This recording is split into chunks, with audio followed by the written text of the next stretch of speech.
اور اللہ رب العالمین سے دعا کرنی چاہیے کہ اللہ رب العالمین ہمارے والدین کے لیے، ہمارے گھر والوں کے لیے، ہمارے بھائیوں کے لیے ان کے سینے کو اللہ رب العالمین توحید کے لیے کھول دے. یہ دعا کرنی چاہیے اور کوشش کرنی چاہیے.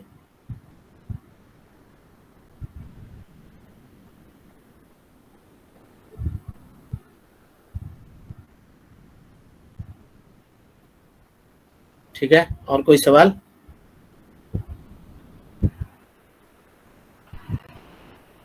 چلیں پھر. السلام علیکم ورحمۃ اللہ وبرکاتہ. اللہ اللہ اللہ اللہ اللہ اللہ اللہ اللہ اللہ اللہ